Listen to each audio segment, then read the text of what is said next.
Tonight we sail west into an old and quiet story. It is the story of an island, a great island, long ago in the middle of the sea. It was the fairest land that men ever knew, and it is gone now beneath the waves. Tonight we will follow its whole long tale, gently, from its bright beginning to its quiet end. There is no need to hold on to any of it.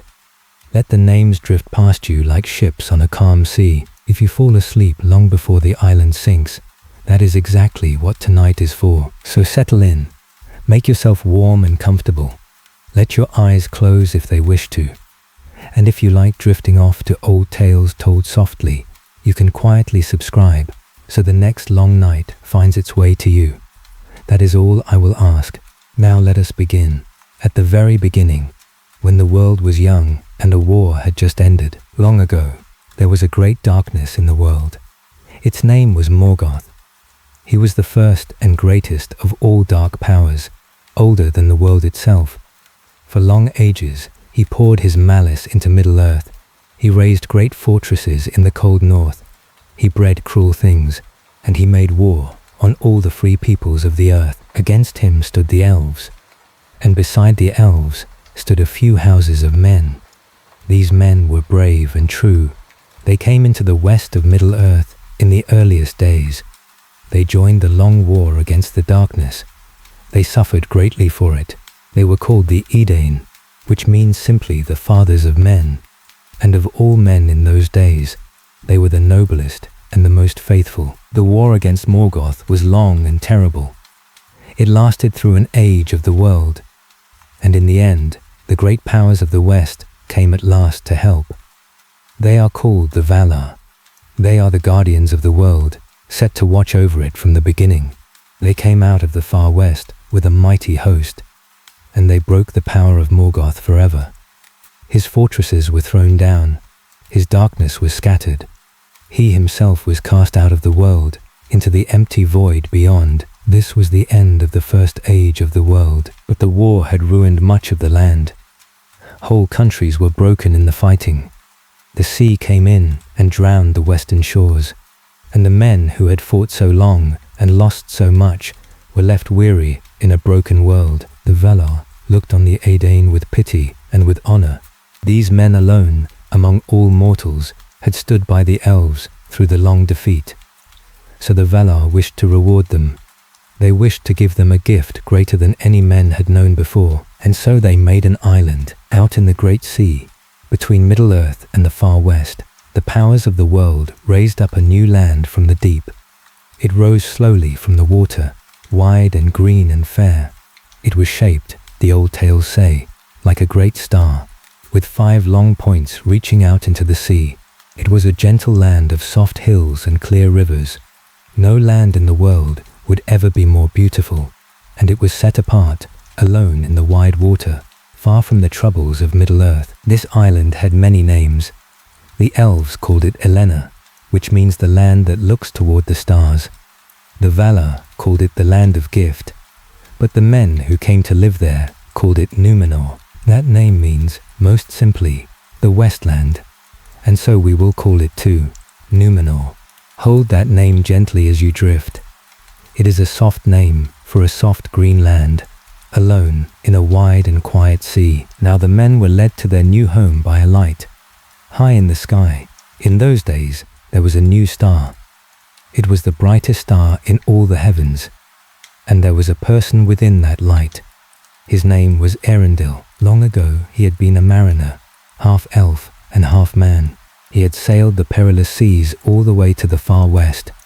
He went to beg the powers of the world to come and help against the darkness, and they heard him. But because he had dared that forbidden journey, he could not return to live among ordinary lands. Instead, he was set in the sky, in his ship, with a holy light upon his brow. And there he sailed the heavens forever, a star of hope for all who looked up. So it was fitting that his star should guide the men to their new land.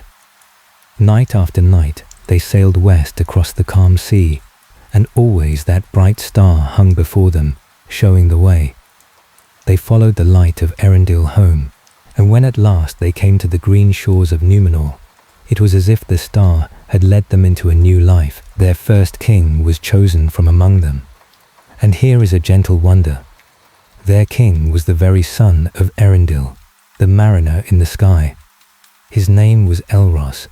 He had a brother named Elrond, and these two brothers were special beyond all others, for in them the blood of elves and the blood of men were mingled together. Their father was half elf and half man. Their mother was of elven kind, and so the two brothers were offered a rare and solemn choice by the powers of the world. Each could choose for himself whether to be counted among the elves or among men. Elrond, the one brother, chose the elves, and so he was given the long deathless life of the elven folk. He would remain in Middle-earth for age upon age. He would become one of its wisest and gentlest lords, but that is another story for another night. Elros, the other brother, chose men. He chose to be counted among mortals, as men are. This meant that one day, like all men, he would die and leave the world, but in return for his choice, and as part of the great gift, he and his people were granted long life, not deathless life like the elves, but life far longer than other men had ever known. Elros himself would live for 500 years, and his people would live for many lifetimes of ordinary men, hale and strong and slow to age. So Elros became the first king of Númenor. He took a new name in the High Elven tongue. He was called Tar-Miniatur, which means the High First Lord. He was wise and strong and good, and under him the people began to build their new kingdom on the Green Island. They were now called the Númenorians, the people of the Westland, and also they were called the Dunedain, which means simply the men of the West. This was the dawn of a new age. The second age of the world had begun, and it began in peace and hope and light. Let us linger a moment on those first days, for they were good and hopeful, and worth resting in. Elros the king ruled for a very long time. He reigned for more than 400 years, and lived to be 500 years old. Think of that, a single king, watching over his people for 4 centuries, steady and wise. Under his long care, the young kingdom put down deep roots. The people spread out across the green land. They built their first towns and their first harbors. They planted their first orchards and cleared their first fields and raised their first white houses on the hills. And all the while, the star of their father Erendil still shone above them in the west each evening, a gentle light to steer by and a reminder of where they had come from. The Númenorians in those days were tall and fair and strong. They were long of life beyond all other men. An ordinary man of Middle-earth might live 70 years or 80, but a Númenorian might live 200 years or more and stay hale and young-seeming for most of it. They did not sicken easily. They aged slowly.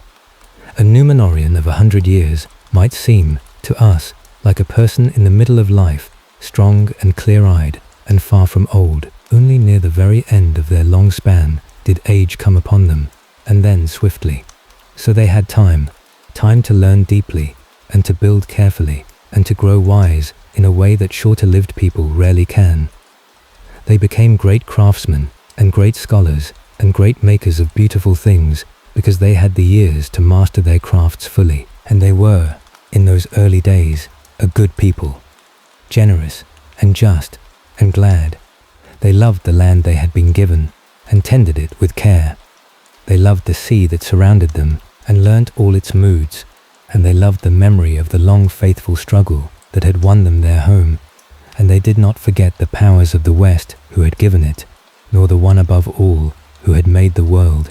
In the morning of their kingdom, the Númenorians were perhaps the noblest people of mortal men that ever lived. It is worth holding that in mind before the long tale of their fall. They began in light, they began in gratitude. Whatever came after, that bright beginning was real, and it happened, and nothing that followed could unmake the fact that once, for a long age, they were good and happy in their green land. Let us walk a while in that green land before its story carries us onward, for it was a lovely place and worth seeing slowly. At the very heart of Númenor stood a mountain. It was called the Meneltarma. That name means the pillar of heaven.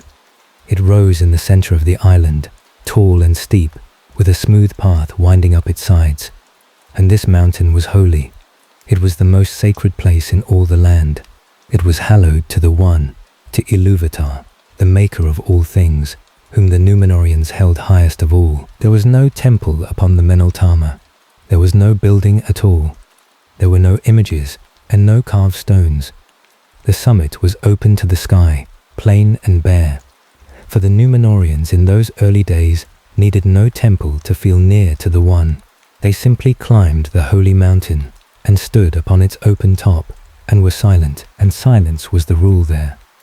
No one spoke a word upon the Meneltarma, save the king alone. 3 times each year the king would climb the mountain, once in the early spring to pray for the year to come, once at high summer to give praise, and once in autumn to give thanks for the harvest. On those 3 days the king would speak aloud to the One on behalf of all his people, and the whole crowd upon the mountainside would listen in perfect stillness. At all other times no voice was raised there at all. It was a place of quiet. Imagine it, a green mountain under an open sky, and a great crowd of people, all silent together, listening to the wind. And there was another wonder on that mountain. Great eagles lived there. They were called the witnesses of Manwë, for Manwë is the chief of the powers of the west, the lord of the sky and the winds. 3 eagles in particular were always seen. They nested on a high rock near the summit, and whenever the king climbed the mountain to speak, the 3 eagles would come. They would circle high above, wings wide, keeping watch. The people called them the witnesses. It was as if the sky itself was listening, and when anything ill was done in the land, the tales say, the eagles would gather and darken the sky as a sign and a warning. Below the holy mountain lay the great city. It was called Armenelos, the city of the kings. It was the fairest of all the cities of men. Its houses climbed the hills, its towers caught the sunlight, and in the highest part of the city stood the courts of the king, and his tower, and his throne, and in the king's court there grew a tree. This tree was called Nimloth. It was a white tree, tall and fair, with pale bark and dark leaves. Its flowers were white, and they opened in the evening, and they filled the whole court with a soft, sweet fragrance in the dusk. This tree was very precious, for it was grown from a seedling given to the Númenóreans by the elves long before, and that seedling came in turn from an older tree, and that one from an older still, all the way back to a silver tree that had once given light to the world in the deeps of time, before ever the sun and moon were made. So the white tree of the king's court was a living memory. It was a green thread reaching all the way back to the first light. The Númenóreans loved it dearly, and they held in their hearts an old quiet belief. As long as the white tree flourished, the line of the kings would flourish too. The fate of the tree and the fate of the kingdom were bound together somehow, so they tended it with great care and watched it bloom each evening, and were glad. Away in the west of the island there was a haven called Andunia. That name means the sunset. It faced the west, and the last light of each day, and the far unseen shores beyond the water. It was a lovely town, and its lords were among the wisest and gentlest in the land. Remember Andunia and its lords. They will matter greatly later when the shadow comes. For the lords of Andunia kept faith when others did not, and near the western shores lay a country of trees. It was full of tall and fragrant woods, brought long ago from the west as gifts, and planted there by elven friends. In that region, the air itself was sweet. The scent of the flowering trees drifted for miles on the sea wind. Birds sang there, golden bees hummed among the blossoms. It was, perhaps, the loveliest corner of a lovely land. Picture it as you rest, warm woods full of blossom, and the smell of them carried on a soft wind off the sea. Let us see a little more of the shape of the land, for it was wide and varied, and each part had its own character. You remember that the island was shaped like a great star, with 5 long points reaching out into the sea. Each of those 5 points was a region of its own. In the north lay a rugged country of high moors and bare stone, cool and windswept, where few trees grew, but the air was clear and the stars were bright. In the west lay a gentler country, green and kindly, with fair havens along its coast, and this was the region the faithful loved best. In the south lay warm lands, sunny and fertile, good for vineyards and for grain. In the southeast lay a country of great forests, where tall trees grew straight and strong, and it was there that much of the timber for the great ships was cut. And in the east lay a quieter farming country, facing the sunrise and Middle-earth beyond. And in the middle of the star, in the heart of the island, lay the inlands, where the holy mountain stood, and the city of the kings, and the oldest and most settled country of all. In the east of the island there was a great harbour. It was called Númenor, which means eastwards. It lay in a deep sheltered bay, and it was the chief haven of the whole land. There the great ships were built and moored. There the mariners came and went. It was a busy, salt-smelling, cheerful place, full of sails and ropes and the calling of gulls. Remember Númenor, the eastern harbour, for in the last dark days it was to Númenor that the faithful were driven, and it was from Númenor that the ships of hope at last set sail. In the west, near the fair haven of Andunia, there was a region of trees unlike any other in the land. You have heard of it already, the country of fragrant woods. Let us name its heart. There was a green haven there called Eldalonda, the haven of the elves, and it was called Eldalonda the Green, for it was wrapped all about in flowering trees.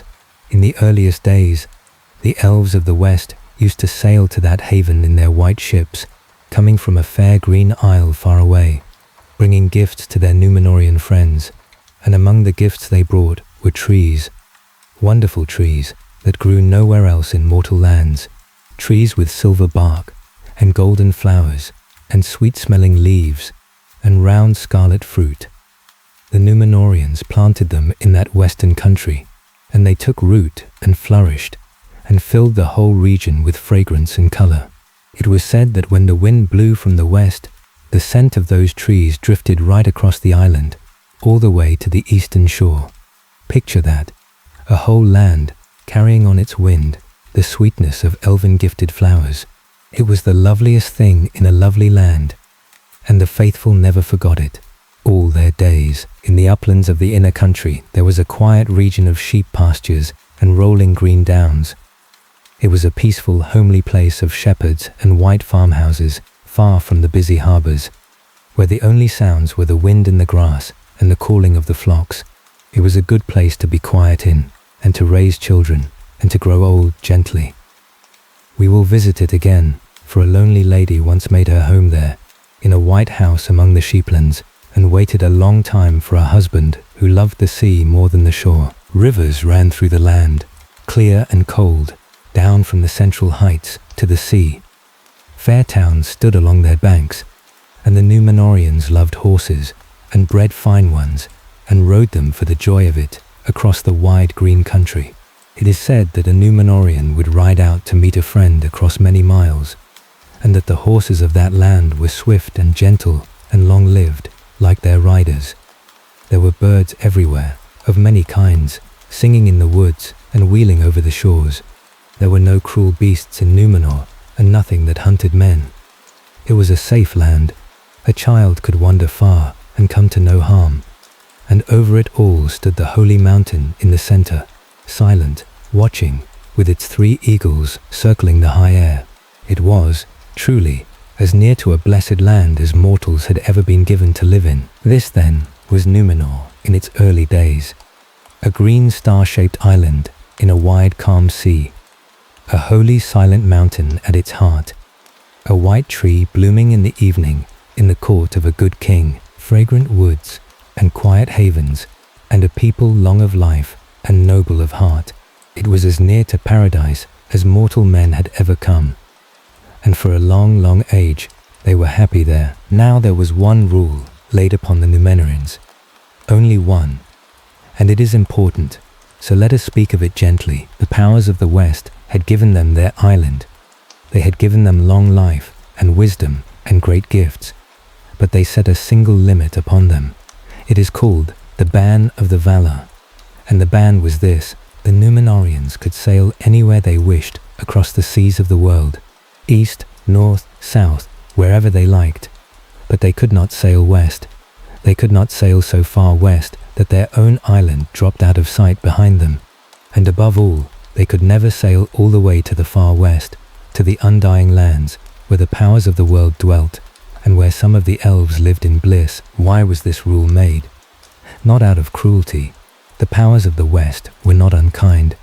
The rule was made out of care. For the undying lands were not called undying because they granted long life. They were called so because deathless beings lived there. The land itself could not make a mortal live forever. If a mortal man went there, he would not become immortal. He would simply be a brief candle in a land of ageless light. And the beauty of that land, and the sorrow of not belonging to it, would break his heart. So the powers forbade it, to protect the Númenorians from a grief they did not yet understand. For here is the deep matter at the root of the whole story. It is about death. The elves do not die as men do. They live as long as the world lives. When the elves are weary or slain, their spirits do not leave the world. They remain within it, but men are different. Men live their span, be it short or long, and then they die. And when they die, they leave the world entirely. Where they go after, no one in the world can say. Not even the wise, not even the powers of the West. It is a mystery kept by the one alone, the elves, who must stay in the world forever, sometimes grow weary of it. They see the ages turn, and all fair things fade, and they cannot escape. And so, the old teachings say, death was not meant as a punishment for men. It was meant as a gift. It was called the gift of men, the gift of Ilúvatar. Men were given the freedom to leave the world, to pass beyond it, to go somewhere the elves could never follow. It was meant as a mercy and a release and a kind of freedom that the deathless could never have. But it is a hard gift to understand, and it grows harder to accept the longer and the sweeter your life becomes. Hold that thought softly. It is the quiet seed from which the whole long sorrow will grow. The Númenorians were given lives longer than any men before them, and in the end, the very sweetness of their long lives made them fear the ending of them. But that is far ahead. For now, they were content, and the fear had not yet come. So the Númenorians obeyed the ban and did not sail into the west. But the whole rest of the world lay open before them, and they became the greatest mariners that ever lived. The sea was their joy. They built tall ships with white sails and high prows. They learned every wind and every current. They sailed farther than any people before them, and in the early days, they turned their ships east toward Middle-earth, the land their fathers had come from. When they came to the shores of Middle-earth, they came as friends. In those days, the men of Middle-earth still lived simple and hard lives in small scattered lands. Many of them still lived in fear of old shadows, and to these men, the Númenorians seemed almost like lords out of legend. They were tall and long-lived and wise and kind. They came out of the sunset in their white ships, bearing gifts. They taught the men of Middle-earth many things: how to sow grain and tend orchards, how to shape metal and build in stone, how to make wine and read the stars. They asked for little in return. They came, in those early days, only to share and to befriend, and the men of Middle-earth loved them and were glad when their white sails appeared on the horizon. The Númenorians were friends of the elves too. The High King of the elves in Middle-earth in those days was called Gil-galad. He was noble and wise, and he dwelt in the western lands by the sea. And the Númenorians and the elves of Gil-galad were dear friends. They traded gifts. They shared knowledge. The elves taught the Númenorians much of their lore and their craft, and the friendship between them was long and warm. In those days, the elves would sail from a fair green isle far in the west, an isle within sight of the deathless land where many of the elves dwelt. They came in white ships without oars or sails, that moved by their own grace over the water, and they came in friendship, bearing gifts. They brought the fragrant trees and sweet-smelling flowers and singing birds and gifts of elven craft, and above all, they brought their friendship and their long memory. The Númenorians and the elves would sit together in the fair western havens, and the elves would tell the men the old tales of the elder days, the tales of the wars against the first darkness, and the deeds of heroes long dead, and the making of the world. And the men listened, and learned, and grew wise, and loved the elves as elder kin. It was a rare and precious thing, that friendship between the deathless and the dying. It could not last forever, for the shadow would come between them in the end. But while it lasted, it was one of the fairest things in all the history of the world. Two peoples, one that would stay in the world forever, and one that must leave it, sitting together in the evening light by the sea, sharing tales and gifts and love across the great divide between them. Hold that image gently. It is one of the kindest in the whole long tale. This was the golden time. Númenor was great and generous and glad, and its friendship blessed half the world. Let us dwell a moment on the greatness of Númenor at its height, before the shadow, for it was a marvel worth remembering. In those days the Númenorians were the wonder of the world, to the men of Middle-earth, who lived short, hard lives in small, scattered lands. The coming of a Númenorian ship was like a visit from a higher world. The tall folk who stepped ashore seemed almost like lords out of legend. They were fair to look upon and gentle in speech, and they carried gifts of grain and wine and knowledge. They taught the simple folk how to grow better crops, and build better houses, and shape metal, and sail small boats, and read the turning of the year. And they asked for little. They came, in those early centuries, out of pure friendship and the joy of giving, and the memory of them lingered long among the peoples of Middle-earth, who told tales of the sea kings for ages after, calling them wise and kind, remembering them almost as gods, though they were only men, the best that men had yet become. The Númenorians made beautiful things too, in those long peaceful years. They had the gift of time, and they used it to become the finest makers in the world. They forged blades that never rusted and stayed keen for 1,000 years. They cut gems and set them in silver and gold, and made jewelry of surpassing loveliness. They wove cloth and carved stone and built white towers that stood for ages. They kept great libraries and wrote down all their lore and their histories and their songs in a fair flowing script. And they studied the stars, following the old love of the star-watching king, mapping the heavens and naming the lights. Some of their wisdom and some of their craft survived the drowning, carried east, and blessed the world for long ages after. They were, at their best, a glory. It is right to remember that clearly. Before we watch that glory dim, let us follow the line of the kings a while, for the story is carried on their shoulders. After Elros the first king died, in the fullness of his long years, his son ruled after him, and then his son, and his son after that. For many long ages the kings of Númenor followed one another in peace. Each took the high scepter, each ruled long and well, and the land grew ever greater and more fair. We need not name them all.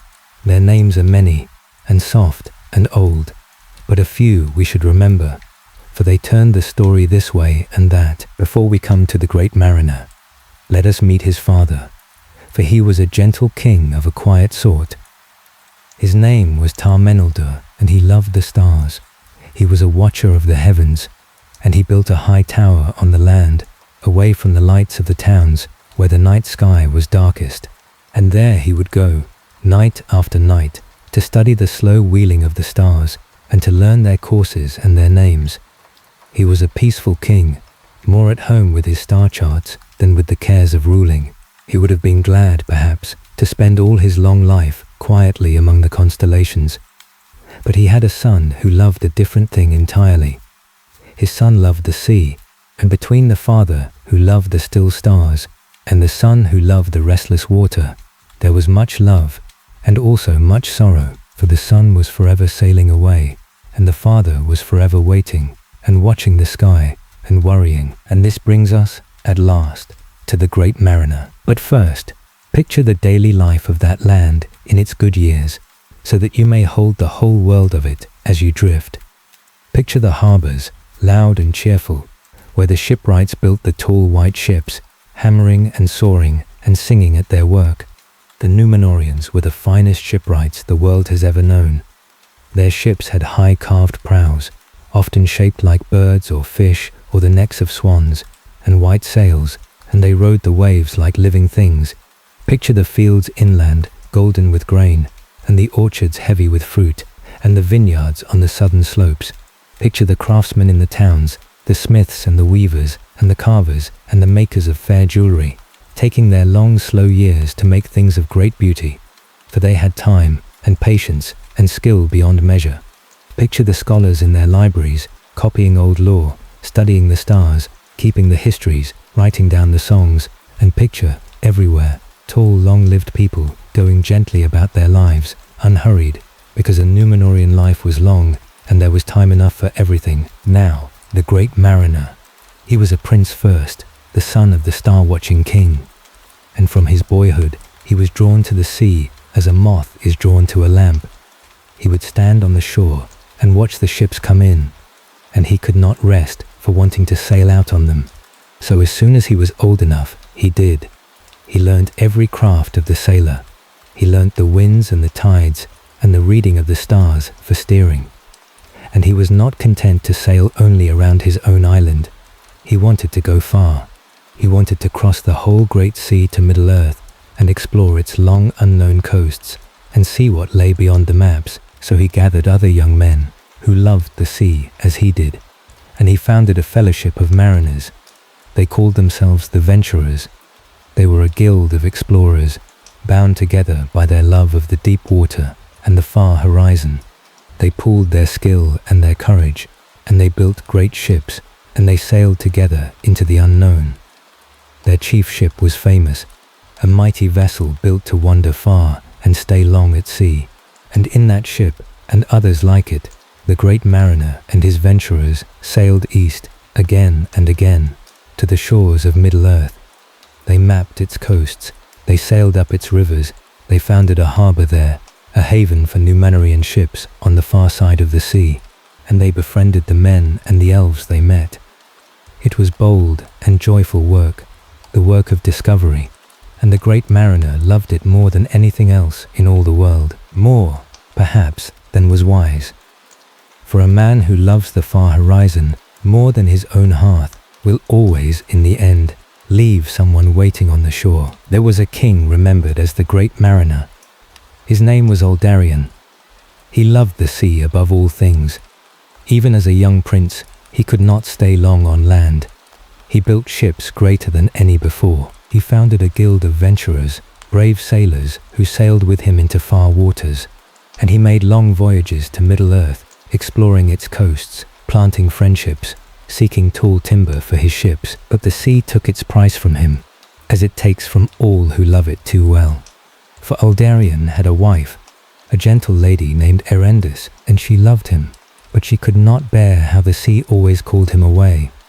Again and again he sailed, and was gone for years, and she waited on the shore, and her love slowly turned to sorrow, and her sorrow to a quiet bitterness. In the end they parted, and lived apart, and it was a grief to them both. It is a small, sad story, tucked inside the great one. A man who loved the sea, and a woman who loved the man, and the long silence that grew between them.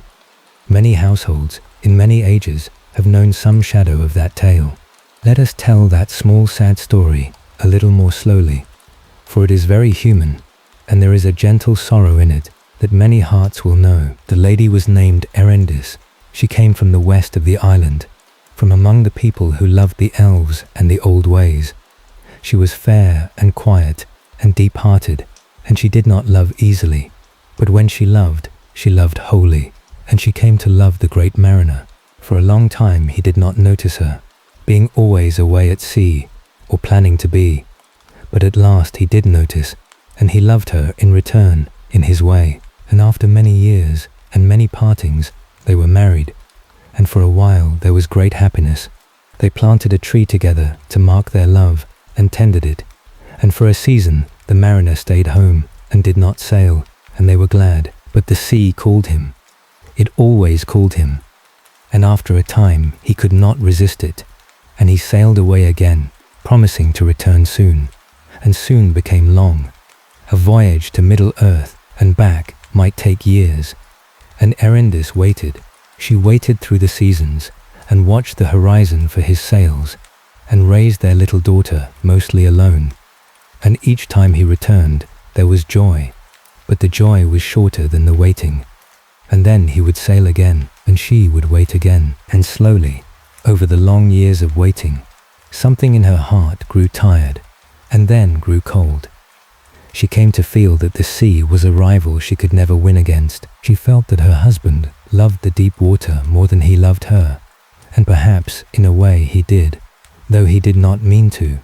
And her love, which had been so whole and so deep, began to turn to a quiet bitterness. She could not bear the endless partings any longer, so at last she left the harbours and the court, and went away to live in the quiet sheeplands, in the uplands of the island, in a white house among the green downs, far from the sea. And there she lived apart, in a kind of proud sorrow, and would not return. And the mariner, when he came home from his voyages, found his house empty, and his wife gone. And though they were never fully reconciled, and lived apart for the rest of their days, it is said that neither of them ever loved another, and that each grieved for the other in silence, all their long lives. It is a quiet, grown-up sort of sadness, not a wicked deed, not a betrayal, just two people who loved each other and could not make a life fit together, because one heart belonged to the sea and one heart belonged to the shore. Many people, in many ages of the world, have known some version of that grief.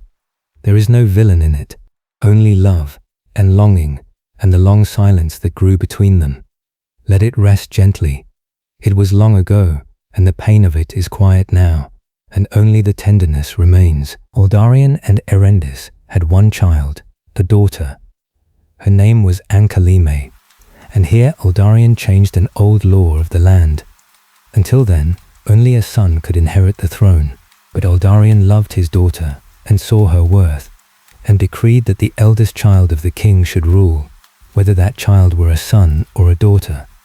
And so Ankalime became the first ruling queen of Numenor, and after her, in later ages, other queens ruled too, in their turn. It was a wise and gentle change, and it was remembered kindly. And after that first ruling queen, others came in their turn, down the long years. There were 3 ruling queens of Numenor, in all, across its long history, each taking the high scepter in her own right, and ruling the land. Some ruled well, and were loved, and the change that the great mariner had made for the sake of his daughter became simply part of the law of the land, unremarkable, accepted, so that a daughter might rule as readily as a son. It was one of the gentler and wiser things in all the history of that kingdom, and it is pleasant to remember it among the darker turns of the tale. Not every change in Numenor was a step toward the shadow. Some were simply good and just and kind, and this was one of them. There came a king named Tar-Minestir. In his day, a great trouble arose in Middle-earth. A new dark power had risen there. His name was Sauron. Long ago, Sauron had been a servant of the first great darkness, of Morgoth himself, and when Morgoth was cast out of the world, Sauron remained behind. For an age he hid himself, but now he came forth again, and sought to make himself master of all Middle-earth. He made war upon the elves. He pressed them hard. Gil-galad, the elven king, was in dire need, and so he sent to Numenor for help, and Numenor answered. Tar-Minestir sent a great navy east across the sea. It was a mighty fleet, more ships than the eye could count, bearing a host of tall Numenorian warriors. They fell upon Sauron's armies in the western lands of Middle-earth, and the power of Numenor was so great that Sauron's forces were broken and scattered. Sauron himself was defeated and driven back and forced to flee. For that time, the elves were saved, and the darkness was checked. This was the height of Numenorian power for good in the world. They crossed the sea to save their friends, and they won. Remember this, gently, for the day would come when Numenor and Sauron met again, and it would go very differently. But not yet, for now, Númenor was the shield of the free peoples, and its strength was used for kindness. Hold on to that. It is good to remember them at their best, before we watch them fall. The Númenorians in these days were glad and great. Their ships ruled the seas, their friendship blessed Middle-earth, their island bloomed, their lives were long and full. They built fair towers, and sang old songs, and climbed their holy mountain in silence 3 times a year. Death came to them at last, as it comes to all men, but they met it, in those days, without fear. When a Númenorian grew very old, and felt his long life drawing to its close, he would lie down of his own free will. He would say farewell to those he loved, and he would give up his life willingly, as one setting down a burden at the end of a long good day. He trusted that death was a gift and a going onward, though he did not know to where, and so he passed in peace. There is a great gentleness in that, to live long and well, and then, when the time comes, to let go without clinging, and to trust the dark that follows. For a long age, the Númenorians could do this, and while they could, they were happy. Let us pause here a moment, and simply breathe, before the story turns. We have come to the top of the tale. Everything so far has been the rising, the gift of the island, the good first king, the fair green land, the silent mountain, the white tree, the great mariners, the friendship that blessed the world. It has been, mostly, a happy story, and from here it begins, slowly, to fall. So let us rest a moment at the summit, in the last of the light, before we start down the long, gentle slope into the shadow. There is no need to feel the sorrow of it too keenly. It all happened very long ago. The grief has grown quiet with the ages. What comes now is sad, but it is an old sadness, soft and far away, the kind you can rest inside without being troubled by it. So settle a little deeper. Let your breathing slow. Hold in your mind the fair green island at its height, happy and unafraid. And when you are ready, with no hurry at all, we will follow the long, slow turning of the tale, gently, down toward the sea. But slowly, over long ages, a change came. It came so slowly that no one saw it begin. It was a shadow. Not a shadow you could see, at first. A shadow in the heart. It began, as these things do, with the fear of death. The Númenorians lived very long, far longer than other men. And the longer and the sweeter a life becomes, the harder it is to give up. The Númenorians looked at the elves, their old friends, who did not die at all, and a small cold thought crept into their minds. Why should the elves live forever, and not us? Why must we die when they do not? It seemed unfair. It seemed like a wound. They began to think of death, not as a gift, but as a doom, as a punishment, as a shadow falling across all their bright long lives. And once that thought took root, it grew. The kings began to grudge the ending of their days. There came a king named Atanamir. He was called Atanamir the Great, for he was mighty and proud. But he was the first king to speak openly against the ancient teaching. He would not give up his life willingly, as the old kings had. He clung to it. He held on, past the natural end of his strength, until at last death took him against his will, old and clinging and afraid. And this was a new and terrible thing. For the first time, a king of Númenor died grasping at life, rather than letting it go in peace. Around this time, the powers of the West did a thing they had rarely done before. They sent messengers to Númenor. Emissaries came over the sea, to speak with the king and his people, and to reason with them gently about the growing shadow in their hearts. For the powers had seen the change, and it grieved them, and they wished to help if they could. The messengers spoke softly and patiently. They tried to explain the things that the Númenorians had begun to forget. They said that the ban on sailing west was not made out of jealousy or unkindness. It was made out of care. They explained, again, that the deathless land could not make a mortal deathless, that a man who went there would not gain long life, but only sorrow, for he would be a fading thing in a land that did not fade. They said that the powers of the West had no power to change the fate of men, for that fate was set by the one alone, above them all, and even they did not fully understand it, and they spoke of death itself, most gently of all. They said that death was not a punishment, it was a gift, though a hard one to understand. They said that the world, even Numenor, even the deathless land, was not the final home of men, that men were made for something beyond the world, something the elves could never have, and that death was the door to it. They admitted that they did not know what lay beyond that door, only the One knew. But they counseled the Númenorians to trust that the Maker of the world had not made his children only to betray them, to hold their long lives as a blessing, and then, at the end, to let them go in faith and to pass on to whatever gift awaited, rather than clinging in fear to a world that was never meant to hold them forever. It was wise and gentle counsel. But it was not what the king wished to hear. He wished to be told that he could keep his life forever. He did not wish to be told that letting go was the better way, and so he turned from the counsel of the messengers and would not heed it, and the shadow in the land grew darker still. The messengers went sadly home over the sea, and the Númenorians were left with their fear, which they had chosen over trust. It is one of the quiet turning points of the whole tale. Wisdom came to them and knocked gently and offered them peace, and they closed the door because peace asked them to let go of the one thing they could not bear to lose. After Atanamir, the shadow deepened. The Númenorians began to fear death more and more, and their fear changed them. They began to build great tombs, mighty houses for their dead, grander than the houses of the living.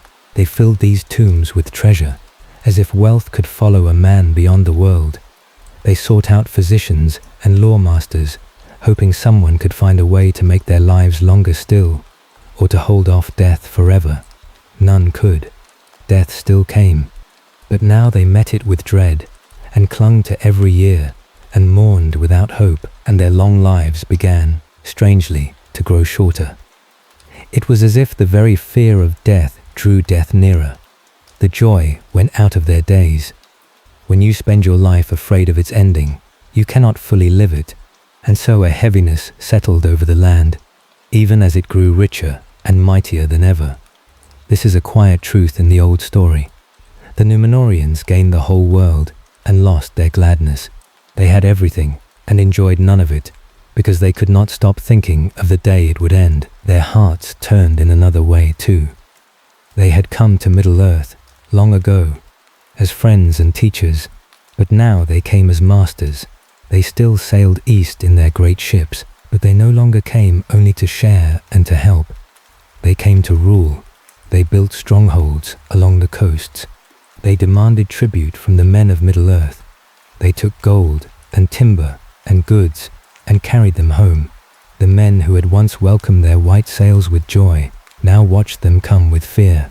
The Númenorians had become lords of the shorelines, proud and grasping, taking what they wished.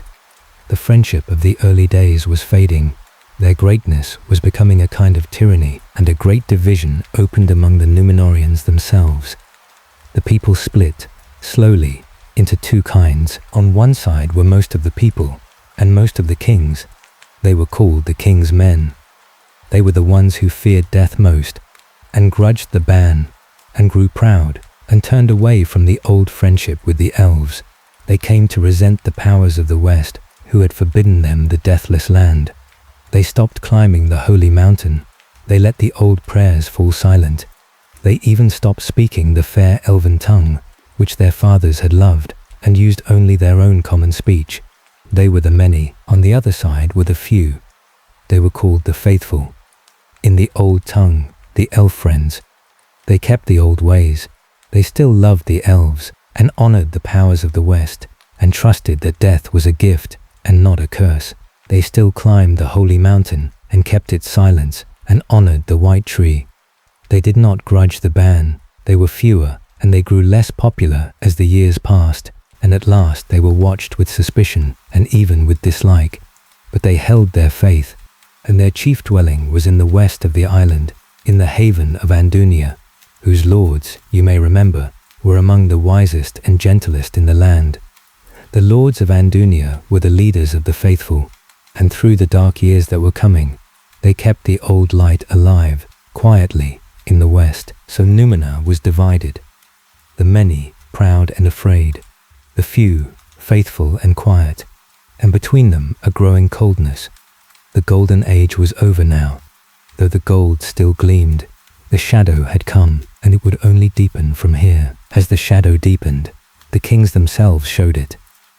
There came kings so proud that they turned their backs on the old fair names. The kings of old had always taken their royal names in the high elven tongue, out of love for the elves, but now there came a king who broke that custom. He took his royal name in the common speech of Númenor instead, as a sign that he cared nothing for the elves or the old ways. This troubled the faithful greatly. It was a small thing, only a name, but it showed which way the wind now blew. The kings were turning away, openly, from everything their fathers had loved. Let us name a few of these later kings, so that the long, slow fall has faces, though we need not dwell on them. There was the king who first broke the old custom of names, taking his royal name in the common tongue, rather than the fair elven speech, as a sign of his pride. And after him the kings grew harsher toward the faithful. There came a king who was the worst of them all, before the very last. He hated the elves and the old ways with a cold hatred. He forbade the elven tongues to be spoken. He forbade the elves of the west to come to the island any longer, so that their white ships, which had brought gifts and friendship for so long, came no more, and the fair havens fell quiet. He harried the faithful wherever he found them, and he did a cruel and cunning thing. He gathered the faithful up out of their beloved western havens, away from Andunia and the fragrant woods, and moved them across the island to the eastern harbour, to Númenor, where he could keep them under his eye and away from the elves. So the faithful were made exiles in their own land, watched and mistrusted, gathered in the east, far from the western shore they loved. And yet even in that dark house, faith was kept in a hidden way. For that harsh king had a wife, a queen, and she was secretly one of the faithful herself. She came of the gentle line of the western lords, and she kept the old love alive quietly in her heart, even in the very household of the enemy of the faithful. And she had 2 sons, and the 2 sons were as different as 2 brothers can be. The elder son took after his gentle mother. He grew up loving the old ways, honoring the powers of the west, wishing the land could be healed. The younger son took after his hard father, proud and grasping and scornful of the old faith, and so the royal house itself was split, 1 brother faithful and 1 brother proud, a small mirror of the great division that ran through all the land. The elder brother would become the gentle king who tried to turn back. The younger brother would father the proud king who brought everything to ruin. 2 brothers, 2 paths, and the fate of the world balanced between them. But in the long twilight of Númenor, there came one king who tried to turn back, and his story is a gentle sorrow. His name was ar-pharazon. That name means the far-sighted, for he could see far, both with his eyes and with his heart. Ar-pharazon was one of the faithful, though he was king. He looked at what his people had become, and he grieved. He wished to heal the land. He wished to turn it back toward the light before it was too late. So he did what no king had done in a long age. He climbed the holy mountain again. He kept its silence and spoke the old prayers to the One. He tended the white tree in his court with love and care when others had let it stand neglected. He tried to mend the old friendship with the elves. He hoped with all his heart that the shadow could still be lifted, but he had come too late. The king's men, who were most of the people, did not want to turn back. They resented their gentle king. They mocked his old ways. They would not follow him, and ar-pharazon, seeing that his people would not be healed, fell into a deep sadness. Often, in his last years, he would climb a tall tower in the west of the island, and he would look out over the sea toward the far unseen west and weep. He was waiting, some say, for a sign, or for help, or for the ships of the elves that never came. He loved his land, and he could not save it, and it broke his heart, and Tar-Palantir spoke a prophecy near his end. He looked at the white tree in his court, the tree bound to the fate of the kings, and he foretold a thing. When the white tree perished, he said, the line of the kings would perish too. As long as the tree lived, hope lived. But if ever the tree were destroyed, then the kings would end. Remember that. For the tree still stood, in the court at Armenellis, blooming its white flowers in the evening. But dark days were coming, and the tree stood in danger. There is something very tender about that gentle king in his last years. He held the highest power in the mortal world. He was mighty and rich and lord of the greatest kingdom of men that ever was, and yet he could not do the one thing he most wished to do. He could not turn his people back toward the light. He could pass laws and keep the old prayers and tend the white tree and climb the holy mountain in silence. But he could not change the hearts of a people who had chosen fear over faith, and so, for all his power, he was helpless in the way that matters most. He would climb his tall tower in the west, alone, and look out over the sea toward the far hidden shore, and weep. He was waiting, some say, for a sign of forgiveness, or for the white ships of the elves to come again out of the west, as they had in the old days. But no ship came. The elves came no more. The west was silent, and the gentle king wept alone on his tower, and grew old, and knew that he had failed, and that the darkness would outlast him. He had one comfort and one sorrow in his daughter. She was gentle and fair, and by the good old law she should have ruled after him as a queen in her own right, the fourth ruling queen of the land. Perhaps, had she ruled, she might have carried on her father's quiet work, and the ending might have been softer.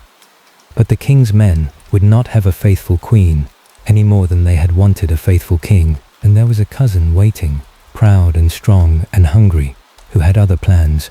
So the gentle king's hope for his daughter came to nothing, and his line, and the whole line of the kings, was drawing now toward its bitter end, just as he had foreseen when he looked at the white tree and spoke his sad prophecy. Tar-Palantir had a daughter.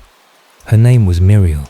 She was his only child, and by the old law, the wise law made long ago, she should have become the ruling queen after him. Miriel was gentle and fair, and had she ruled, perhaps the tale might have ended less bitterly. But it was not to be, for Tar-Palantir had a brother, and that brother had a son. The son was proud and strong and hungry for power. His name was Farazon. And when the gentle king Tar-Palantir died, Farazon did a great wrong. He should have let his cousin Miriel take the throne, as was her right. Instead, he seized power for himself. He took Miriel against her will and against the law, and forced her to become his wife, so that he could claim the throne through her. And then he took the high scepter and made himself king. He called himself ar-pharazon the Golden, and he was the mightiest king Numenor had ever had. He was also the proudest, and the last but one, and the one who would bring the whole land to ruin. His wife Miriel, who should have been the true and gentle queen, lived on beside him in sorrow. Some say she was renamed against her will, her old fair name taken from her. She was a queen who had been robbed of her throne and her freedom both, and she watched, helpless, as her husband led their people toward the abyss. So ar-pharazon the Golden sat upon the throne of Numenor. He was rich beyond measure. His fleets covered the seas. His armies were vast. No king of men had ever held such power, and all of it, in the end, would be turned to the service of a shadow. For across the sea, in Middle-earth, an old enemy was watching, and the paths of ar-pharazon and that enemy were about to cross. Under ar-pharazon the Golden, Numenor reached the very summit of its worldly might, even as its soul sank to its lowest ebb. Never had the kingdom been so rich, or so powerful, or so feared. The king's treasuries overflowed with gold taken from the lands of Middle-earth. His fleets were beyond counting. His armies were vast and terrible. His word was law across wide reaches of the world. If you had looked upon Numenor in those days with mortal eyes, you would have seen a kingdom at the peak of its glory, gleaming, mighty, unrivaled, seemingly invincible. You would not have seen the rot at the heart of it. You would not have seen the fear behind the gold, and the silence of the neglected mountain, and the coldness where the old faith had been. That is the strange thing about the last days of Númenor. From the outside, it had never looked greater. From the inside, it had never been more lost. All the glory was a bright shell around a hollow and frightened heart. And a bright shell around a hollow heart cannot stand forever. Sooner or later, it cracks. Now we must speak of the enemy.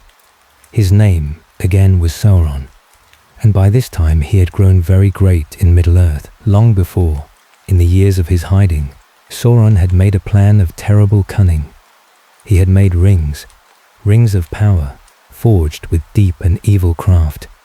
He gave many of them to the lords of men and other folk as gifts to win their trust and bind them to his will. And in secret he made one ring above all the others. The one ring. Into it he poured much of his own power and malice. And with that ring he could rule and enslave all who wore the lesser rings. This is the great matter of many other tales, and we need not follow it far tonight. It is enough to know that by the days of ar-pharazon, Sauron had become a dark lord of vast strength. He ruled wide lands in Middle-earth. He gathered armies, and he desired, above all, to be the master of the whole world. Sauron had taken a proud title for himself. He called himself the King of Men, King of all men everywhere. And this title, when word of it came across the sea, stung ar-pharazon to the heart. For ar-pharazon was proud beyond all kings, and he would not endure that any other should call himself King of Men, while he, the mightiest king in the world, still lived. His pride was wounded, and in his pride he resolved to go to Middle-earth himself, and to humble this Sauron, and to make him bow. So ar-pharazon gathered a host such as the world had never seen. His ships covered the sea from shore to shore. His army was uncountable, and he sailed east to Middle-earth, and landed on its shores, and marched inland with his terrible might. And the display of Númenorian power was so overwhelming, so vast and gleaming and dreadful, that a strange thing happened. Sauron's own armies looked upon it, and their courage failed them, and they fled. They would not stand against such a force. Sauron was left almost alone, and Sauron was wise in his dark way. He saw that he could not win this by battle, so he chose another path. He humbled himself. He came out to meet ar-pharazon, not with weapons, but with soft words and a bowed head. He surrendered. He knelt before the King of Númenor and gave himself up, and flattered him and pretended to be his servant. He was cunning beyond measure, and ar-pharazon, in his pride, was pleased. He had made the King of Men bow before him. He felt himself the greatest king in all the world, but then ar-pharazon made a fatal choice. He decided to bring Sauron back to Númenor. He would take this humbled enemy home with him, as a hostage, as a token of his victory, as a trophy to display. And so Sauron was placed upon a ship and carried west across the sea to the green island of Númenor. And he went, in truth, exactly where he wished to go, for he had a plan. He had let himself be captured. He had walked into the heart of Númenor on purpose, and now he was inside its walls, close to its king, with all his cunning intact. The wolf had been invited into the fold, and no one saw the danger until it was far too late. At first Sauron was a prisoner, but he was patient, and he was clever, and he was fair to look upon, for in those days he could still take a beautiful and pleasing form. Slowly he made himself useful to the king. He gave good counsel, or counsel that seemed good. He flattered ar-pharazon and told him what he wished to hear. And little by little, month by month, he rose. From a hostage he became a servant, from a servant an advisor. And at last, within a few short years, Sauron had become the chief counselor of the King of Númenor, the most trusted voice in the land, the whisper behind the throne.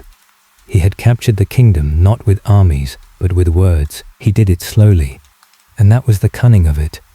He never pushed too hard, too fast. He began with small things, small flatteries, small suggestions, each one seeming reasonable, each one leading a little further into the dark. He told the king and the lords what they already wished to believe, that they were the greatest people in the world, that they deserved more than they had, that the old rules were made by lesser powers who feared them, that their fear of death was not a weakness to be healed, but a wrong to be avenged. He never asked them to become evil all at once. He only asked them to take one more small step, and then one more, each step easy, each step downward, and because each step was small, and because each step flattered them, they took it. That is how a whole people, once the noblest of men, was led down into darkness, not by force, not by a sudden fall, but by a long, slow slope of small choices, each one seeming almost harmless, until they looked up one day and found themselves at the bottom, worshipping the dark, and could not remember quite how they had come there. It is a quiet and sobering thing to notice, and then to let go of, as you drift. The great falls in the old tales are almost never sudden. They are slow and gentle and made of small steps, and that is why the faithful mattered so much. They were the ones who simply would not take the next small step, however easy it was made to seem. And now, from that high place, Sauron began his true and terrible work. He set out to corrupt Numenor utterly, and to destroy it from within. Sauron worked upon the deepest fear of the Númenorians, their fear of death. He knew it was the crack in their hearts, so he pressed upon it, gently at first, and then harder. He told the king a lie, a great and cunning lie. He said that the powers of the West had deceived them all along. He said that the undying lands in the far West were kept forbidden, not out of care, but out of jealousy. He claimed that the powers of the West wished to keep immortality for themselves, and feared that men might grow great enough to seize it. He said that death was not a gift at all, but a theft, and he told the king that there was another power, older and greater than the powers of the West, a giver of freedom, a lord of the dark, who could grant men the deathless life they longed for, if only they would serve him. This dark lord that Sauron named was Morgoth, the first great darkness, the one who had been cast out of the world at the very beginning of our tale, long ago, thrown into the empty void beyond the world, never to return. He was gone, utterly and forever. But Sauron told the Númenorians that he was not gone, that he was the true master of the world, and that he could give them what they craved most, life without end. And the Númenorians, in their pride and their fear, believed him, or enough of them did. Led by their proud king, they turned away from the one, the maker of all things, whom their fathers had worshipped in silence on the holy mountain. And they turned instead to the worship of the dark. It was the deepest fall of all. They gave their reverence to the very shadow their fathers had crossed the world to fight against. Sauron had a great temple built in the city of Ar-pharazon. It was a vast and dreadful dome, huge and dark, its walls thick and its roof a great mountain of silver that soon grew black with smoke. And within that temple a fire was kept always burning, and upon its altar terrible things were done, for the worship of the dark demanded death. The Númenorians began to make sacrifices in that temple. They killed and burned their offerings on the altar, believing it would win them longer life, and most often the ones they chose to kill were the faithful. For the faithful, the elf friends, still kept the old ways. They would not worship the dark. They still loved the powers of the West, and honored the One, and trusted in the gift of death, and so they became the enemies of Sauron's new order. They were hunted, they were accused of plotting against the king, they were seized on false charges, and dragged to the dark temple, and killed upon the altar. It was a cruel and evil time. The gentlest and most faithful people in the land were murdered by their own kin, to feed a lie. Let us not dwell too long or too darkly on it. It is enough to know that the faithful suffered greatly, and held their faith even so, and did not turn to the shadow, though it cost them their lives. Now among the faithful there was one family of special worth.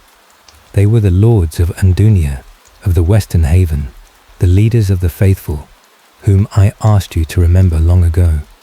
The lord of that house, in these dark days, was named Amandil. He had been, once, a friend of ar-pharazon himself, in the days before Sauron came. Amandil was wise and good, and loved by the faithful, and he did all he could to protect his people in secret, and Amandil had a son. His name was Elendil. That name means the elf friend, or the lover of the stars. Remember Elendil above all the names in this tale, for he is the one who carries the light out of the darkness. Elendil was tall and noble and faithful, like his father, and Elendil had 2 sons of his own. The elder was named Isildur, the younger was named Anarion. This family, Amandil and Elendil and Isildur and Anarion, were the highest of the faithful, and upon them, though they did not yet know it, the whole future of men in Middle-earth would come to rest. Hold their names gently as you drift. Amandil the wise, Elendil the elf friend, Isildur and Anarion, his sons. They are the thread of hope running through the dark. Let us breathe again here, for the tale has grown dark, and we need not carry the darkness heavily. Remember that you are only listening to an old story, warm and safe, far from all of it, in the quiet of your own room. The temple and the fear and the sorrow are long ago and far away. They cannot touch you. And remember too, that even now, in the darkest hour of Numenor, the light was not gone. It had only grown small and quiet and hidden, waiting in the east, in the hearts of the faithful, in a young tree not yet grown. The story is turning toward its end, but hope is still alive in it, small and stubborn, and it will come through. So do not fear the dark part of the tale. Let it pass over you gently, like a cloud crossing the moon. The light is still there behind it. Breathe and rest, and let us go on. Now we come to the matter of the white tree. You remember it, Nimloth, the fair tree in the king's court, blooming white in the evening. The living memory of the first light, the tree bound, by old belief, to the fate of the kings. As long as it lived, hope lived. Sauron hated that tree. It was a sign of everything he wished to destroy, of the old faith, of the friendship with the elves, of the light of the west. So he urged the king to cut it down and burn it. Ar-pharazon was slow to do it at first. Even in his pride, something in him hesitated to destroy so old and fair a thing. But Sauron pressed him. Word of this reached the faithful, and Amandil, the wise lord, was filled with dread, for he knew the old belief that the fate of the tree and the fate of the kingdom were one. He feared that if the tree were destroyed, all hope would be lost with it. So a daring plan was made. Someone must go, in secret, into the very court of the king and take a fruit of the white tree before it could be cut down. A seed to save, a single fruit to keep the line alive in secret, whatever befell the tree itself. And it was Isildur, the elder son of Elendil, who dared to do it. Alone and in disguise, he made his way by night into the guarded courts of the king. He came to the white tree, which was soon to be destroyed, and he reached up and took a single fruit from its branches. But he was seen. The guards fell upon him. He fought his way out, wounded, bleeding from many hurts, and barely escaped with his life. But he escaped, and he carried the fruit away, hidden and safe. That fruit was brought to Amandil, and planted with great care and hope.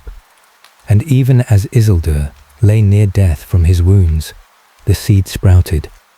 A small green shoot rose from the earth, the child of the white tree, saved in secret. And as the seedling grew, Isildur slowly recovered, as if his life and the young tree's life were bound together. The line of the white tree was not ended. A scion of it lived, hidden in the west, in the keeping of the faithful. Hold on to that small green shoot as the dark closes in. It is a seed of hope, quite literally, and it will be carried, in time, to another land, and grow into a great tree again, in a kingdom not yet born. But the old tree itself was lost. Ar-pharazon gave the order at last. Nimloth, the ancient white tree, was cut down in the king's court, and it was carried to the dark temple and burned upon the altar as an offering to the shadow. The old tales say that a great smoke rose from its burning and hung over the whole land for 7 days, before the wind at last carried it away into the west. The living memory of the first light was gone, given to the fire, and with it, though no one knew it yet, the days of the kings were numbered. Now ar-pharazon grew very old. He had done all this ruin and cruelty, in the service of one desire, the desire not to die. And yet, for all of it, he was still growing old. His strength was fading. Death was drawing near to him, as near as it draws to every man, king or beggar, and he was terribly afraid. And Sauron saw his fear, and used it for the last and greatest lie. He told the king that immortality lay in the west, in the undying lands, forbidden by the powers of the world. He told ar-pharazon that if only he would sail there, and set foot on that deathless shore, and take it for his own, then he too would become deathless, that the powers of the West kept the land forbidden precisely because it held the secret of eternal life, which they hoarded for themselves. And ar-pharazon, old and afraid and eaten up with pride, believed him, or wished to believe him, which comes to the same thing in the end. So the king resolved upon the last and greatest sin. He would break the ban of the Valar, the one rule, the only rule, laid upon his people from the beginning. He would sail into the forbidden west. He would make war upon the powers of the world themselves. He would try to seize deathless life by force of arms. It was madness. It was the pride of a mortal man raised up against the very powers that had shaped the world. But he was resolved, and he began to build. In these last years, a darkness lay over Numenor that was more than the darkness of any temple. The whole land had grown heavy and afraid. The people were rich beyond measure, and mighty beyond any kingdom of men, and utterly without peace. They built ever greater ships and ever greater weapons. They sailed to Middle-earth, not as friends now, nor even only as masters, but as conquerors, taking whole lands, ruling with a hard hand, feared wherever their sails appeared, and still, for all their power, they could not escape the one enemy they truly feared, which was death, waiting patiently for each of them as it waits for all. And the old tales say that the land itself began to give warnings.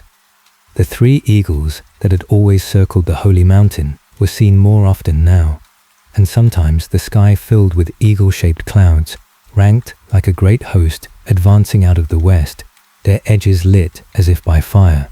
Thunder rolled in a clear sky. Lightning came down and struck men dead, even upon the hills near the temple. Sometimes a red light hung about the summit of the holy mountain, and smoke rose from it, though no fire had been lit there. Great storms came up out of nowhere and wrecked ships in the harbors. The winds blew strange.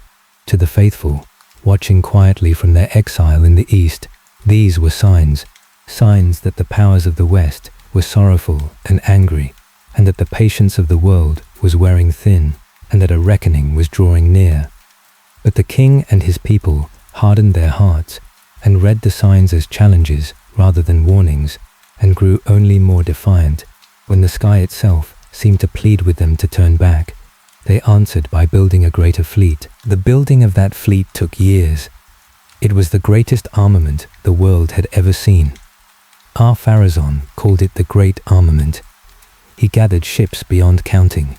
He forged weapons and armor without end. He raised a host so vast that when it was gathered, its tents and its banners covered the land for miles. All the might of Numenor, all its wealth and craft and strength, built up over long ages, was gathered now for one purpose, to sail west and make war on heaven. While this went on, the wise Lord Amandil watched in grief and dread. He knew what was coming. He knew that to make war on the powers of the world could end only in ruin. And he thought of a desperate hope. Long, long ago, at the very start of our tale, one mariner had sailed west into the forbidden sea to beg the powers for help against the darkness. That was Erendil, whose star had guided the Númenorians to their island. He had gone against the rules, but he had gone in humility to plead for mercy, and he had been heard. So Amandil resolved to do the same. He would sail west himself, not in pride, not with weapons, not to seize anything, but humbly, alone, to beg the powers of the West for pardon, to plead for his people, to ask that Númenor be spared, or at least that the faithful be saved. It was a faint hope, and likely a hopeless one, and he knew it. But he could think of nothing else to do. Before he left, Amandil spoke with his son Elendil, and gave him careful instructions. He told Elendil to make ready to gather the faithful who remained, to prepare ships in the eastern harbour, quietly, away from the king's eyes, to load them with all the things most precious and most worth saving, and to be ready to flee at a moment's notice if disaster came. For Amandil feared that disaster was very near, and so Elendil did as his father asked. In secret, in the eastern harbour of the island, far from the great fleet gathering in the west, Elendil made ready. He gathered the faithful, he prepared a number of ships, the old tales say 9 in all, and he loaded them with treasures. He brought aboard the young sapling of the white tree, the seed of hope that Isildur had saved. He brought 7 stones, wondrous seeing stones given long ago to the faithful by the elves, stones in which far-off things and distant times could be glimpsed.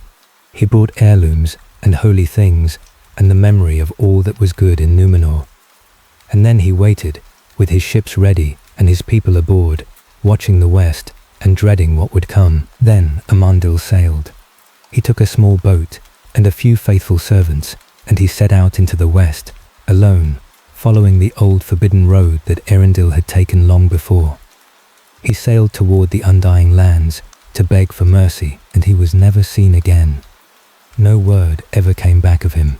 No one ever knew whether he reached the far shore, or whether the powers heard his plea, or whether he was simply lost in the great waters. He passed out of the story into silence, a good man sailing west alone into the unknown to plead for a people who mostly did not deserve it.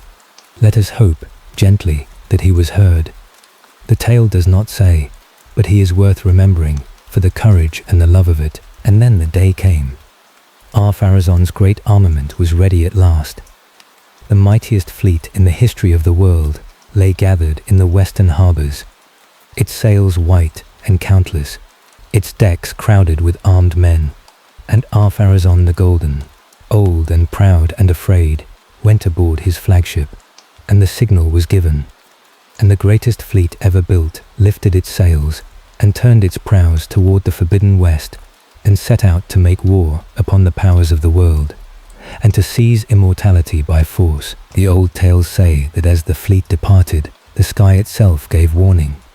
The great eagles of the powers of the west appeared, more than ever before, ranked across the whole sky from edge to edge, their wings shining, and they came on like a vast advancing host, and the light behind them was like a great fire. Some of the Númenorians, seeing this, were afraid, and repented in their hearts, but most hardened themselves and sailed on, and ar-pharazon would not turn back. He sailed west and west, past the point no ship of his people had ever passed, out of sight of his own land, on toward the deathless shore, and at last the fleet of ar-pharazon came to the undying lands. The forbidden shore rose before them out of the sea, green and shining and still. No mortal army had ever come there. The Númenorians landed upon the deathless coast. They drew up their host upon the sacred ground. They laid siege, in their pride, to the very hill of the powers of the world. And for a moment all was silent, as if the world itself were holding its breath, waiting to see what would happen when mortal pride set its foot at last upon the shore of heaven. Then the powers of the West laid down their guardianship of the world. For this was beyond them to answer. A thing so great, so far outside the order of things, that only the one, Ilúvatar, the maker of all, could answer it, and the powers called upon him. And Ilúvatar answered, and the world was changed. The old tales tell it quietly, for it is too great a thing to tell loudly. A great chasm opened in the sea, between Númenor and the undying lands, and the fleet of ar-pharazon, which had crossed that sea in pride, was drawn down into the gulf, and swallowed, and lost forever.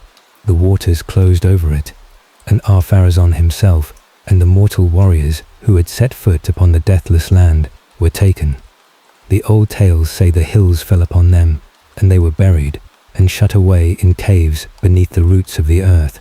There they wait, it is said, until the very end of all things. They had sought to escape death, and death was not what they found. They found only a long imprisonment in the dark, and the end of all their pride, and their names remembered ever after as a warning. And then the sea rose against Numenor itself, the green island, the fair land, the loveliest country mortal men had ever known, was drowned. A great wave came, higher than the hills, and rolled over the land. The city of the kings, and the dark temple, and the fair havens, and the fragrant woods, and all the towers, and all the tombs, went down together beneath the water in a single day and a single night. Numenor sank into the sea, and was gone. The old tales give it a new name after that day. They call it Atalanta. It means, simply, the downfallen, the land that fell. Say it softly, Atalanta, the downfallen, a whole world sunk beneath the waves in a single night, the holy mountain, the Meneltama, where the people had once stood in silence and listened to the wind, went down with the rest, or nearly so. Some tales whisper that its topmost peak remained, for a while, a lonely island in the empty sea, a last sad memory of the drowned land, but the green country around it was gone. The great mountain that had been the pillar of heaven was now only a rock in the waves, if it stood at all. And in time even that was lost to memory, and no one could find it again. But the change was greater even than the drowning of one island. For the whole shape of the world was altered on that day. Before, in the elder days, the world had been flat, and the seas lay level, and a ship that sailed far enough west could come at last to the undying lands and to the powers of the world.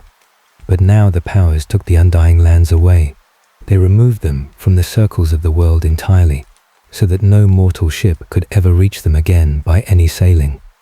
And the world was bent into a round shape, as it is now. The seas curved. The straight path into the true west was taken away and hidden. Now a ship that sailed west would only come round, in time, to the east again, forever wandering the round world, never able to leave it. Only the elves, it is said, could still find the ancient straight road, the old path that led out of the round world and on into the true west. For the elves belonged to that west, and it was not forbidden to them. Sometimes, the old tales say, a lonely elven ship would find the hidden way and pass out of the world and come home to the deathless land. But for men, that road was closed forever. The far green country was gone from the reach of mortals, taken beyond the edge of the world, remembered only in old songs and old longings, and perhaps that is why, even now, so many hearts feel a strange pull toward the west, toward the setting sun, toward some fair land they have never seen and cannot name. It is an old longing. It goes back to the drowning of Númenor and the taking away of the west and the door that was closed. There is a gentle sorrow in it, but there is a kind of beauty too. But not everyone was lost. Remember the ships in the east, while the great fleet sailed west to its ruin, and while the wave rose to drown the land, Elendil and the faithful were waiting in the eastern harbour, their 9 ships loaded and ready, and when the end came, the same great winds and the same great waters that destroyed Númenor caught up their ships and bore them away, not down into the deep, but east toward Middle-earth. They were lifted on the towering waves and driven before the storm and carried far across the sea, away from the drowning land. It was a wild and terrible passage. The old tales say the ships were flung upon dark waves under a black sky, and that mountains of water rose behind them, and that the survivors thought each moment would be their last, but the ships held, and the faithful lived. And when the storm at last passed, and the waters grew calm, they found themselves off the shores of Middle-earth, alive, with their precious cargo safe, the sapling of the white tree, the 7 seeing stones, the heirlooms of the faithful, and the memory of all that Númenor had been at its best. All of it was saved, carried east on the very wave that drowned the guilty, into a new land and a new age. Elendil and his sons came ashore in Middle-earth as exiles. They had lost their homeland, their kin, their whole world. But they were not broken.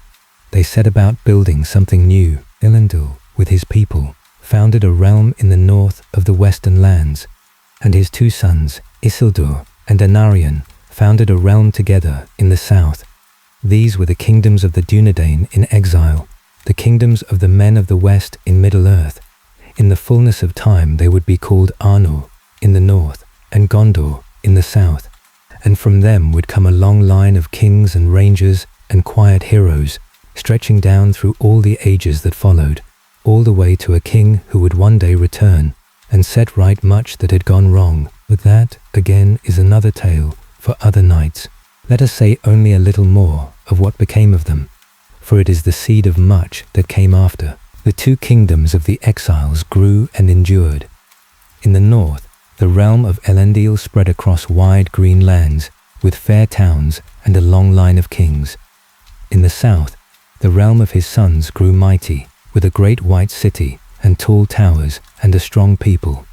Together these were the last kingdoms of the men of the west, the heirs of drowned Númenor, keeping alive in Middle-earth all that could be saved of the old greatness. Their people were still long-lived, still tall and fair, still wise, though less so than their fathers had been, for the full blessing of Númenor faded slowly in the lands of exile. Yet they remembered. They kept the old law and the old names and the old faith. They kept the seeing stones and gazed in them across the miles. And they kept the memory of the island and told its tale to their children so that it would not be forgotten, as, indeed, it has not been, for here we are, telling it still. And the white tree grew in the courts of the southern city, the child of the tree of Númenor, the grandchild of the trees of the west, the far descendant of the first silver light of the world. It bloomed there for long ages, a living memory of all that had been lost and all that had been saved.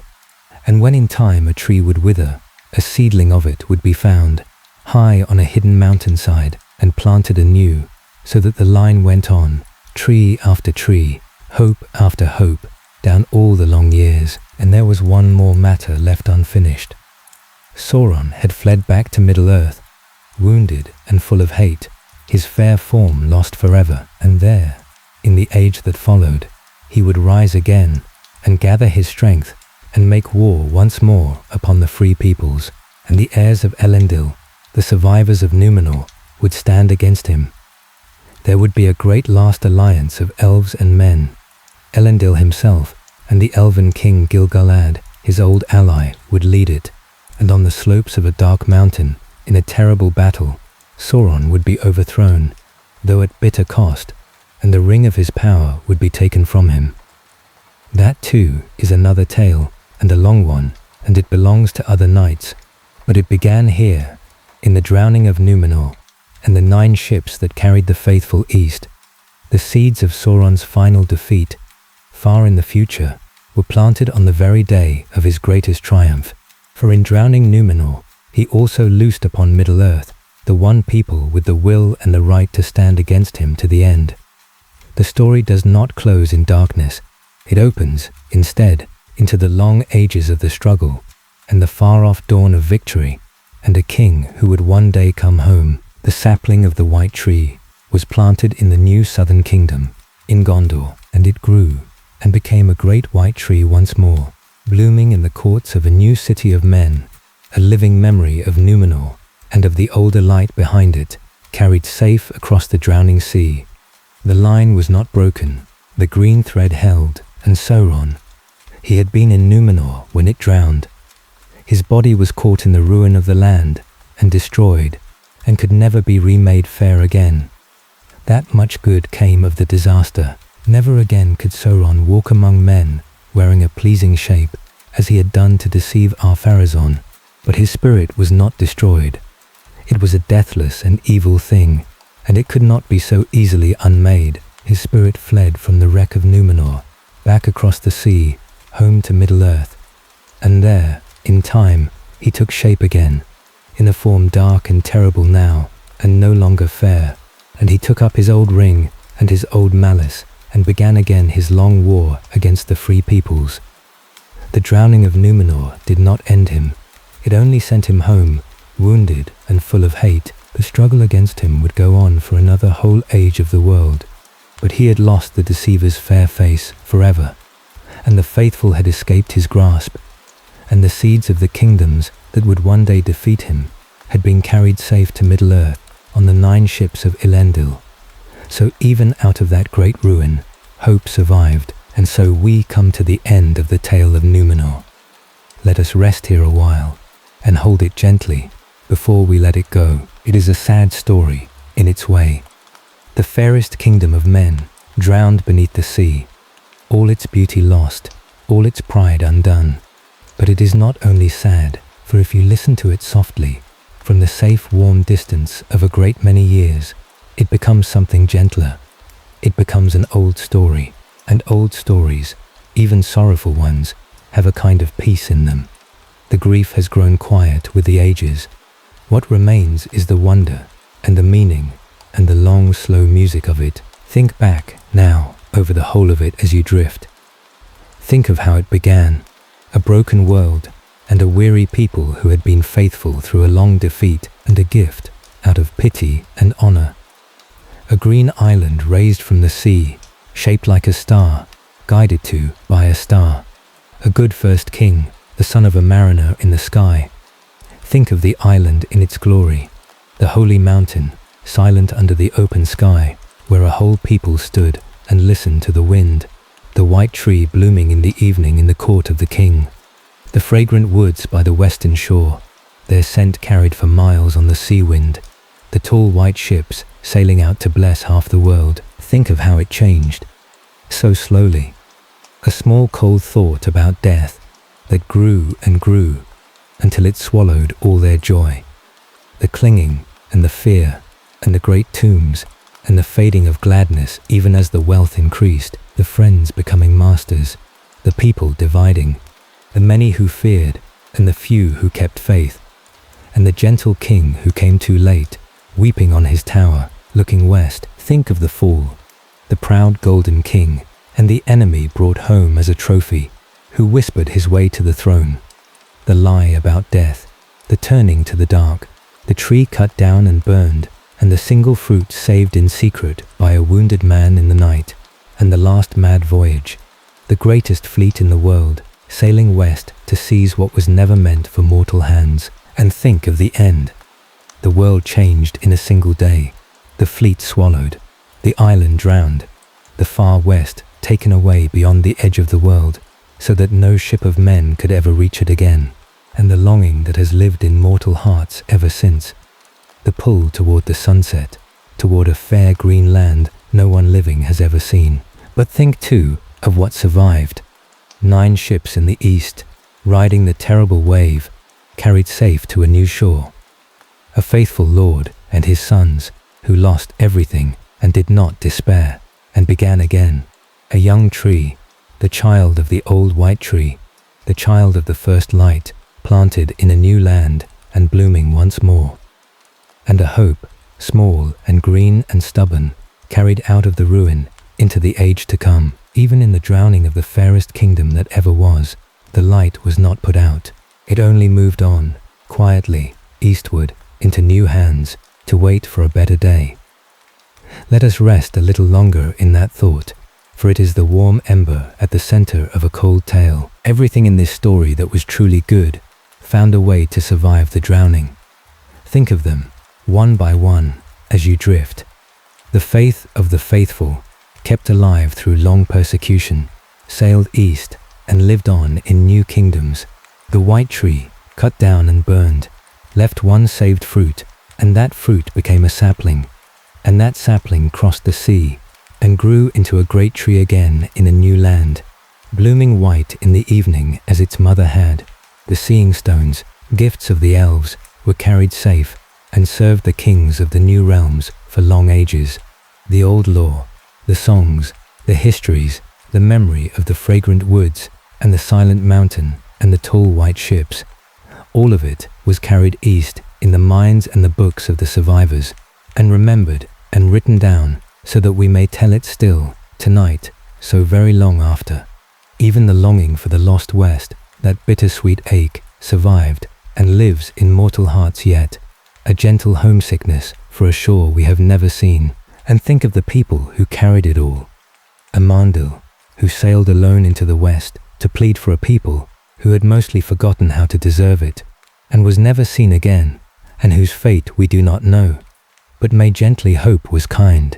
Elendil, the elf friend, tall and steady, who kept his ships ready in the east through the worst of the darkness, and did not despair, and led his people out of the drowning into a new dawn. Isildur, who crept into the king's own court in the dark, and dared everything to save a single fruit of a dying tree, and bore the wounds of it, and lived.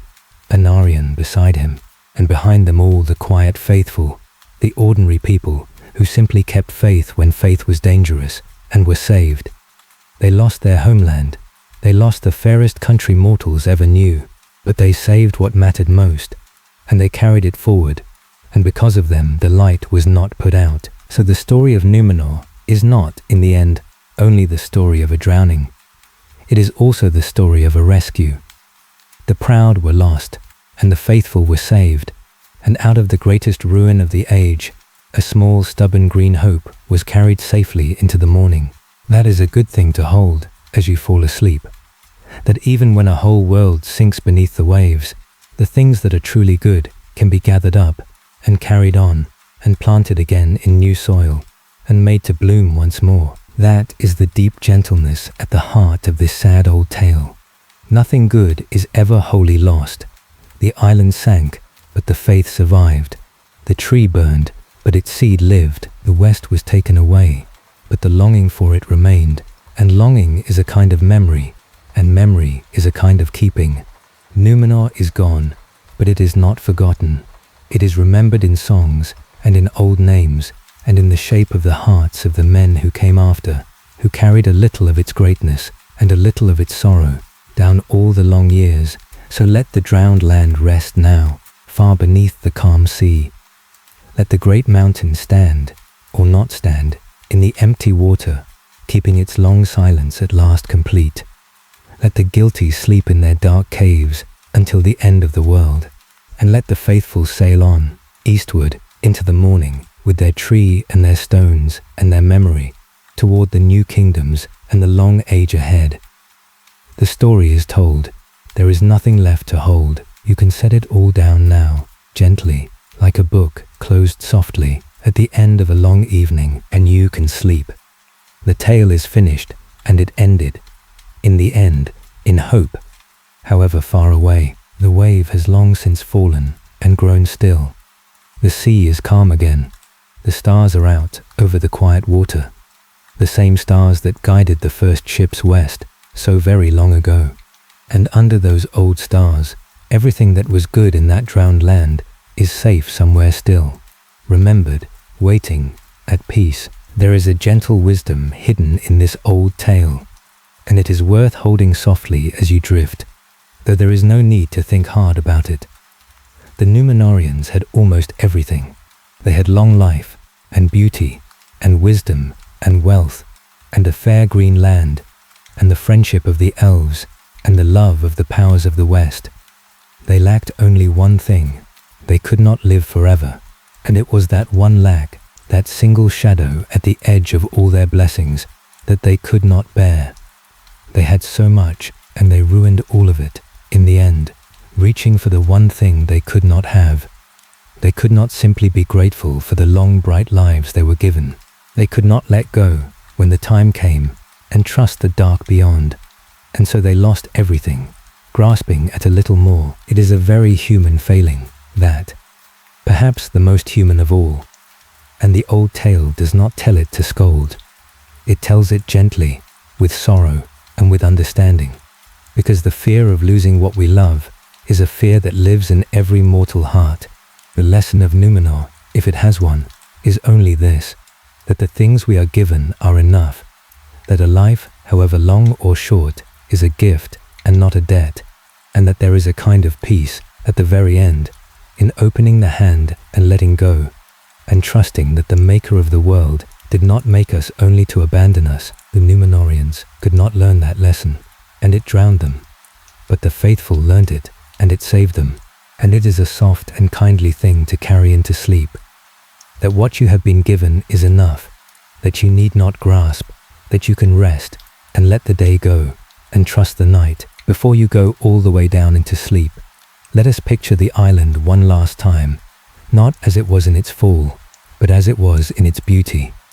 For that is how it deserves to be remembered. Picture it whole again, risen from the sea, green and fair under a clear sky.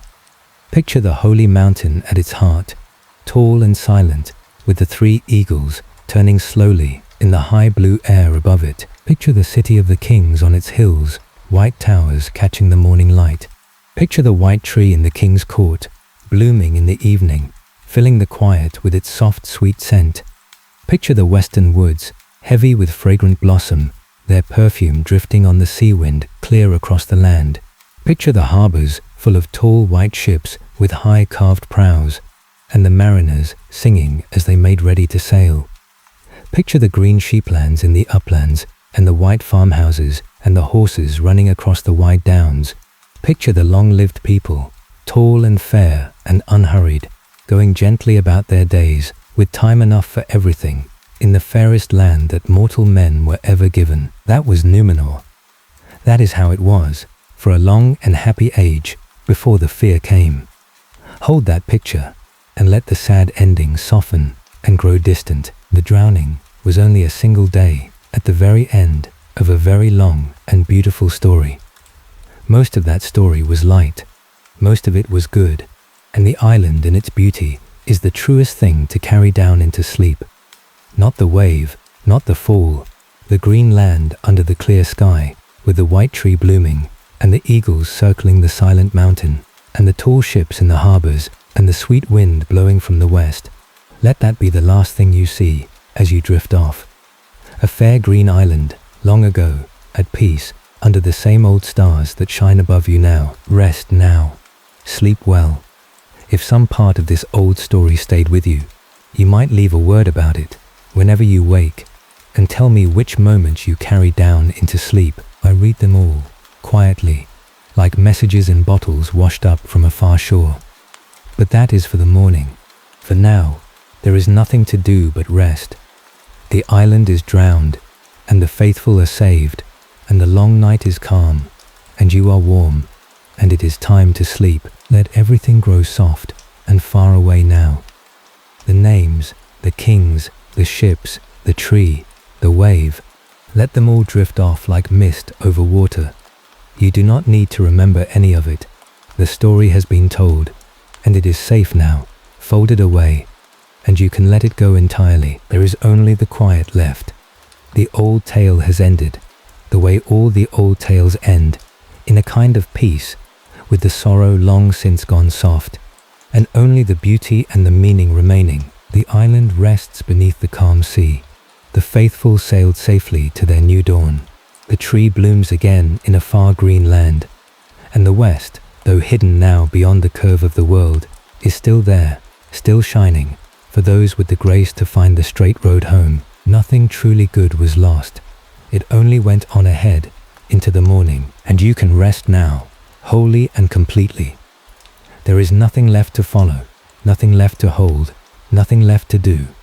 The sea is calm, the stars are out, the same old stars that guided the first ships west so very long ago, are shining down on you now, quiet and steady and kind. Let them keep their watch.